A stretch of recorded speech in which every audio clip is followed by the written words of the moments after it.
इसमें वो नहीं डाला। हाँ जी, मेरा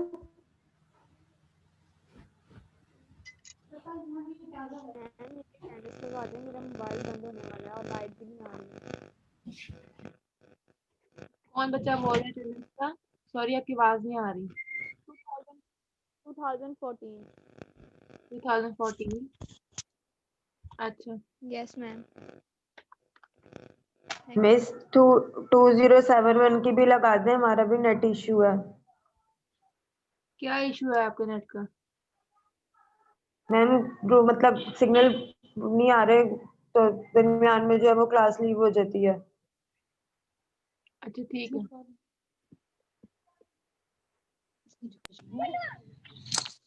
2302। अभी अटेंडेंस नहीं आ क्लास में बोलना अटेंडेंस आप लोग। अभी क्लास आ गए हैं।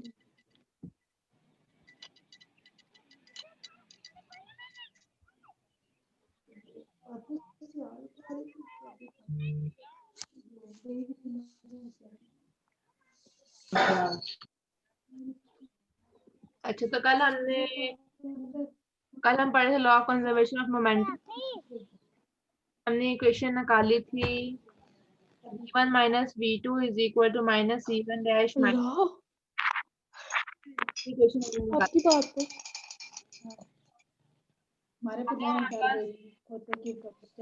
वेलोसिटीज हमने निकालनी है आफ्टर कोलिजन।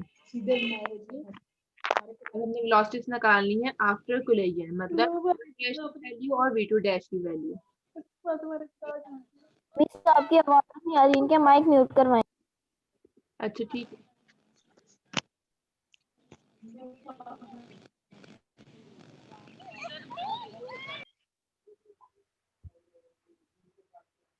अच्छा, तो हमने आज निकालनी है v1 डैश की वैल्यू और v2 डैश की वैल्यू। वैसे तो ये वाली वैल्यूज आप लोग निकाल सकते हैं खुद भी, मतलब जो हमारे पास इक्वेशन हमने निकाली है कल, उनको जो फर्स्ट वाली क्वेश्चन थी उधर से, और जो सेकंड वाली क्वेश्चन है, लास्ट वाली क्वेश्चन निकाली है उधर से, उन दोनों को अगर हम निकालें तो फिर हमारे पास आ जाती होती है।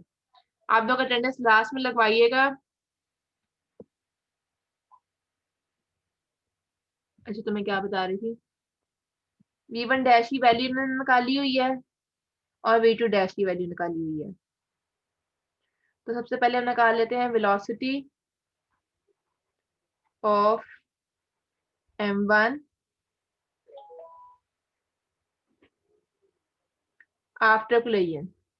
ये जो वेलोसिटीज हम निकाल रहे हैं वो हम आफ्टर कोलिजन निकाल रहे हैं।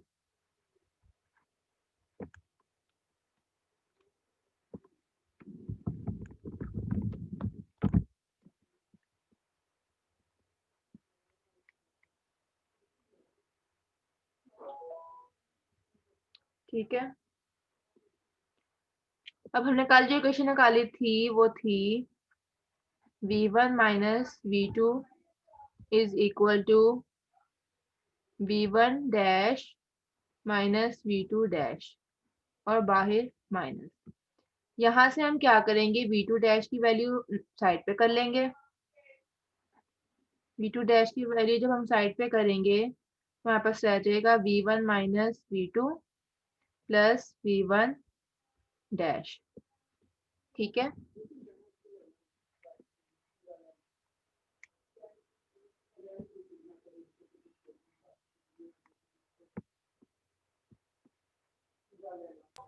मिस बिल्कुल भी क्लियर नजर नहीं आ रहा। तो मैं लास्ट में तो पिक्चर सेंड कर दूंगी आप लोगों को। अभी तो इतना ही गुजारा हो सकता है।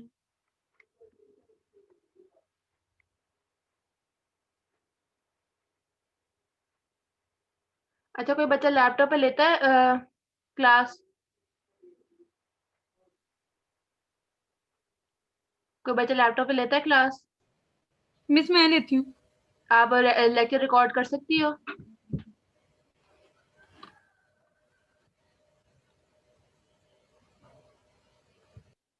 लेक्चर रिकॉर्ड कर सकती हो आप, जो लेक्चर लेती है उधर लैपटॉप के ऊपर? इधर नीचे ऑप्शन आ रहा होता है रिकॉर्डिंग का, वहां से करना होता है। लैपटॉप पे आपके स्पेस है?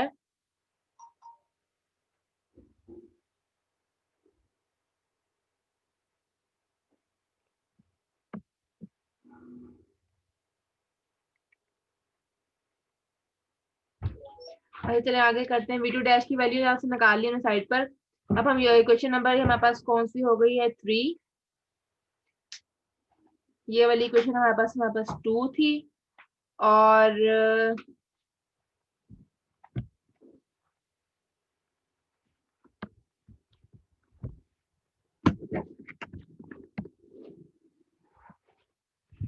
जो हमने सबसे पहली इक्वेशन निकाली थी मोमेंटम वाली, उसमें अब हम ये वैल्यूज पुट कर देंगे v2 डैश की। तो हमारे पास आ जाएगा m1 v1 minus v1 dash is equal to m2 v1, यहाँ पे v2 डैश आना था तो v2 डैश की जगह इसकी वैल्यू पुट कर रहे हैं।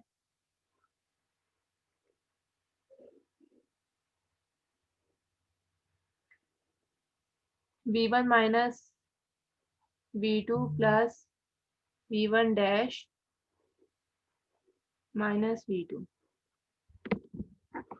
ठीक है मिस, मेरी आज और कल की लगा दें, कल मैंने क्लास ली थी और ट्यूशन मुझे फोन बंद हो गया था। चलिए मैं, आप लास्ट में मुझे बताना, मैं लगा दूंगी।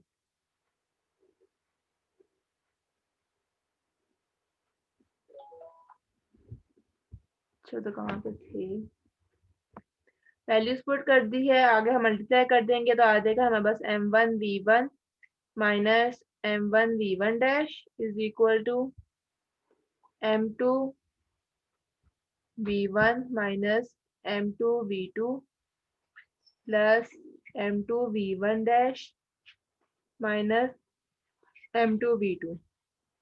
ठीक है, यहाँ से हम m1 वाली वैल्यू, यहाँ से हम बिफोर क्लोजन वाली वैल्यूज या फिर v1 डैश वाली वैल्यू साइड पे कर लेते हैं। तो m1 प्लस m2, यहाँ से कॉमन आ गया v1 dash is equal to m1 minus m2, यहाँ से कॉमन आ गया v1 प्लस, मिस यहाँ पर क्या है दोबारा बता दें।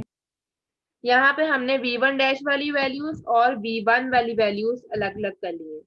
ठीक है, v1 डैश जिनके साथ था और v1 जिनके साथ था उनको अलग अलग कर लिया और दोनों में से v1 डैश और v1 के जो है वो कॉमन ले लिए। यहाँ से हमने निकाल ली किसकी वैल्यू थी, v1 डैश की वैल्यू निकालनी थी। v1 डैश हम इस साइड पे रख लेंगे और दूसरी साइड पे ले जाएंगे ये वाली m1 plus m2, m1 minus m2 divided by m1 plus m2, साथ है v1 plus 2m2 v2 divided by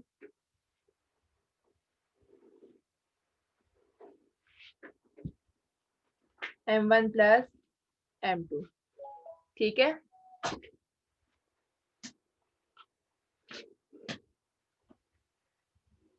ये हमारे पास इक्वेशन आ गई। ये वाला भी दोबारा समझा दें। यहाँ पर v1 डैश के साथ मल्टीप्लाई हो रहा था ना m1 plus m2,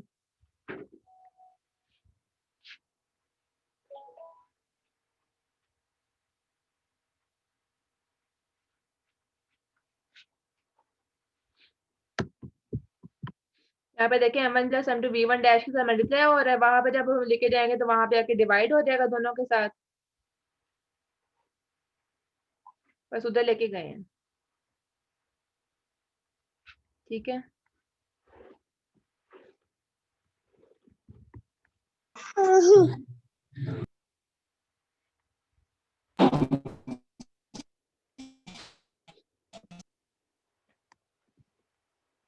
v1 dash की हमने यहाँ से वैल्यू निकाल ली। ठीक है, इक्वेशन आ गई उसकी, ये आप लोगों की बुक में सिर्फ इक्वेशन लिखी हुई है, सॉल्व कैसे किया उन्होंने वो नहीं बताया है हुआ। ठीक है, अब एक हमने निकाल ली है, अब वेलोसिटी ऑफ सेकंड बॉल आप लोग खुद निकाल लेंगे। आंसर इसका आएगा v2 dash is equal to 2m1 divided by m1 plus m2।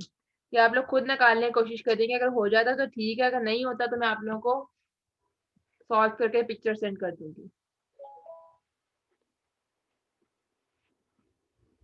Minus m1 divided by m1 plus m2 और साथ v2, ये सेकंड मास की वेलोसिटी आफ्टर को लिए। ठीक है, ये आप लोगों ने खुद घर में रख के निकालनी है। अगर हो जाती है तो ठीक है, नहीं होती तो हम कल निकाल लेंगे या फिर मैं आपको सॉल्व करके पिक्चर सेंड कर दूंगी, ठीक है। अच्छा, आगे हमारे पास केसेस दिए हुए हैं। सबसे पहले हमारे पास केस दिया है कि when m1 and m2 are equal, हमारे पास मास 1 और मास 2 दोनों इक्वल होंगे तो क्या इफेक्ट होगा वेलोसिटीज के ऊपर।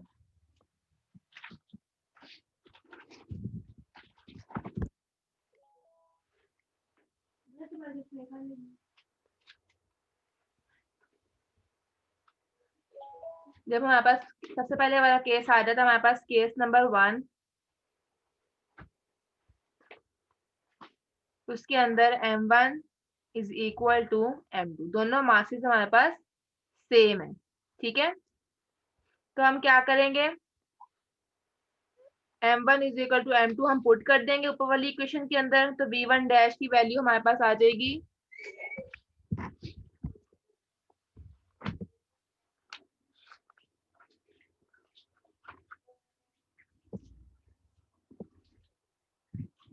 तो v1 डैश की वैल्यू हमारे पास इक्वल आ जाएगी v2 के, और जब हम दूसरी वाली इक्वेशन के अंदर पुट करेंगे तो v2 डैश की वैल्यू हमारे पास इक्वल आ जाएगी v1 के, ठीक है।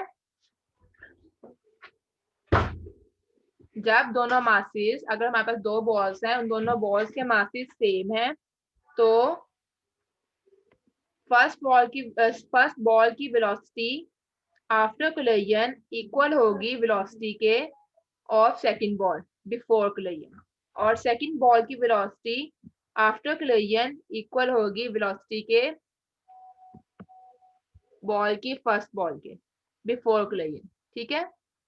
ये केस नंबर 1 हो गया। फिर आगे है केस नंबर 2।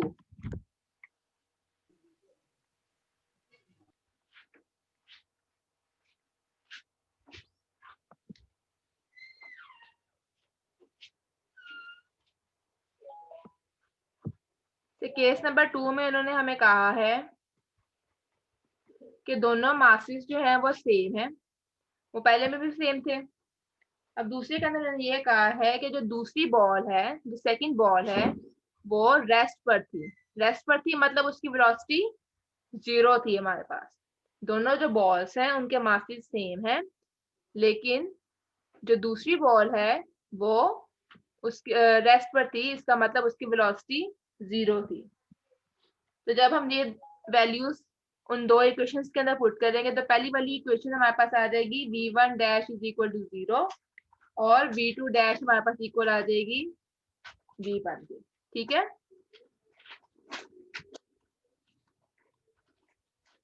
जब ये वैल्यूज हम पुट करेंगे इक्वेशन के अंदर, मतलब दोनों मासेस सेम अगर हम पुट करते हैं, m1 की बजाय m2 पुट करते हैं इक्वेशन के अंदर और v2 की जो है हम 0 पुट करते हैं, तो हमारे पास पहली वाली इक्वेशन हो जाएगी v1 dash is equal to 0 और v2 dash is equal to v1, ठीक है।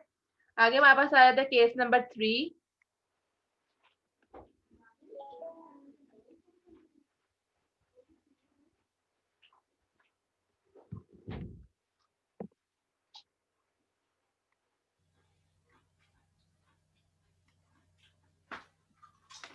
केस नंबर 3 में उन्होंने कहा है when a lighter mass m1 collide with massive body m2, इसका मतलब जो हमारे पास सेकंड बॉडी है उसका मास बहुत ज्यादा है फर्स्ट बॉडी से, ठीक है। जो सेकंड, अब थर्ड ने हमारे पास केस बताया है कि जो एक बहुत लाइट बॉडी है वो बहुत हैवी बॉडी से कोलाइड कर रही है। जैसे फॉर एग्जांपल आप कोई बॉल ले लें, वो बॉल जाके किसी कार से कोलाइड करती है, तो यहाँ पे वो एग्जांपल आप ले सकते हैं। तो इसका मतलब जो हमारे पास सेकंड बॉडी है उसका मास बहुत ज्यादा है फर्स्ट बॉडी से। तो हम कह सकते हैं कि मतलब अगर हम कार के सामने देखें तो बॉल का मास नियरली हमारे पास 0 ही आएगा ना, तो हम कह सकते हैं कि m1 is nearly equal to 0। और जो सेकंड बॉडी है, और सेकंड दूसरी बात मैंने हमें बताई, जो सेकंड बॉडी है वो रेस्ट पर है, सेकंड बॉडी रेस्ट पर है। पहली बात मैंने क्या बताई है कि हमारे पास जो सेकंड बॉडी का मास है वो बहुत ज्यादा है,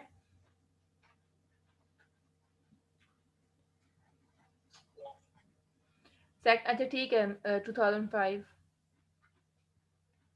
अच्छा, जो सेकंड बॉडी है उसका मास बहुत ज़्यादा है फर्स्ट बॉडी से, और दूसरी बात जो उन्होंने बताई है वो कि ये है कि जो सेकंड बॉडी है वो रेस्ट पर थी, मतलब उसकी वेलोसिटी 0 थी। तो इसी तरह जब हम ये वाली वैल्यूज पुट करेंगे इक्वेशन के अंदर, मतलब m1 0 पुट करेंगे और v2 0 पुट करेंगे, तो हमारे पास क्या बच जाएगा, v1 dash is equal to minus v1 और v2 dash is equal to 0। ठीक है, अगर हमारे पास सेकेंड बॉडी का मास बहुत ज़्यादा है और first body nearly equal to 0 है और वो सेकेंड बॉडी की वेलोसिटी 0 है, मतलब वो रेस्ट पर है, तो हमारे पास जो इक्वेशन है दोनों हमने निकाली v1 डैश के लिए और v2 डैश के लिए, उसके अंदर वैल्यूज पुट करेंगे, m1 इज इक्वल टू 0 और v2 इज इक्वल टू 0, तो हमारे पास v1 डैश की is equal to minus v1 आ जाएगा और v2 dash is equal to 0 आ जाएगा। इसका क्या मतलब हुआ, v1 dash is equal to minus v1 का, v1 डैश वो वाली वेलोसिटी होती है after collision of first ball, और v1 डैश मतलब before collision of first ball. इसका मतलब कोलाइड करने के बाद उस जो बॉल होगी, फॉर एग्जांपल छोटी सी बॉल है, वो किसी कार के साथ कोलाइड करेगी, तो जो कोलाइड करके तो वापस को मूव करने लग जाएगी, इसलिए माइनस का साइन आ गया। और v2 डैश की वेलोसिटी 0 है, इसका मतलब अब छोटी सी बॉल जाकर अगर कार से कोलाइड करेगी तो कार तो मूव नहीं ना करेगी, इसलिए उसकी वेलोसिटी 0 ही रहेगी। अगर केस नंबर 4 है,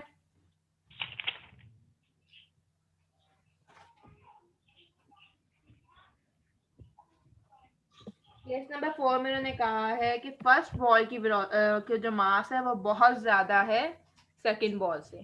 ठीक है, फोर्थ केस उन्होंने हमें बताया है कि जो फर्स्ट बॉल का मास वो बहुत ज्यादा है सेकंड बॉडी से। फर्स्ट बॉडी का मास सेकंड बॉडी से बहुत ज्यादा है और जो सेकंड बॉडी है वो रेस्ट पर है। अब फर्स्ट बॉडी का मास बहुत ज्यादा है सेकंड बॉडी से, इसका मतलब तो यही हुआ कि m1 सॉरी जो m2 है वो नियरली इक्वल टू 0 है, m2 is nearly equal to 0। ठीक है, जब हम ये वाली वैल्यूज पुट करेंगे इक्वेशन के अंदर तो हमारे पास आ जाएगा v1 dash is nearly equal to v1 and v2 dash is nearly equal to 2v1। ठीक है, ये वाली वैल्यूज जब हम v1 डैश और v2 डैश वाली इक्वेशंस के अंदर पुट करेंगे तो हमारे पास आ जाएगा answer v1 dash is nearly equal to v1 and v2 dash is nearly equal to 2v1। ठीक है, यहाँ तक सबको समझ आ गई, तो आगे चलें। यस अगला हमारे पास टॉपिक है मिस केस 1 बता दे दोबारा। Case number 1। केस नंबर 1 उन्होंने कहा है कि दोनों मासेस जो है वो सेम है, दोनों मासेस, अब m1 is equal to m2 है ना,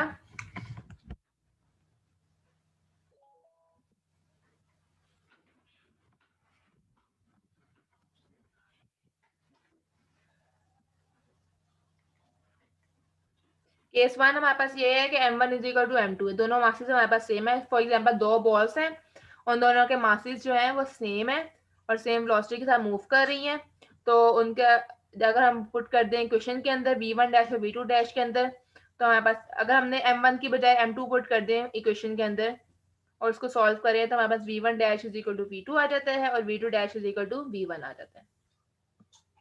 ठीक है,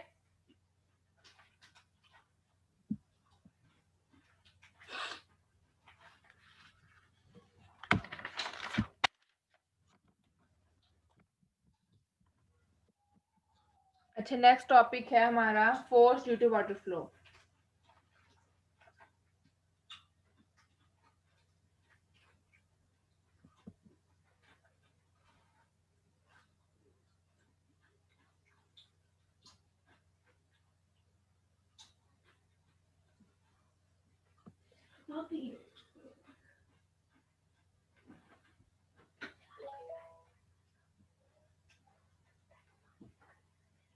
अच्छा ठीक है, फिर हम ये मंडे को पढ़ लेंगे, लेकिन मंडे को फिर हम ये अकेला नहीं पढ़ेंगे।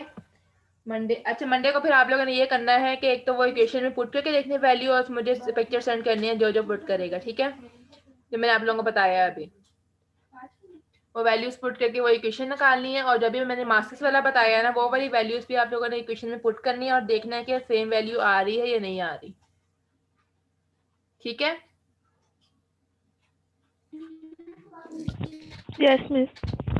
और मंडे को मे बी मैं आप लोगों का चैप्टर नंबर 2 का टेस्ट लूँ शायद, तो आप लोग वो भी अच्छे से पढ़ लेना।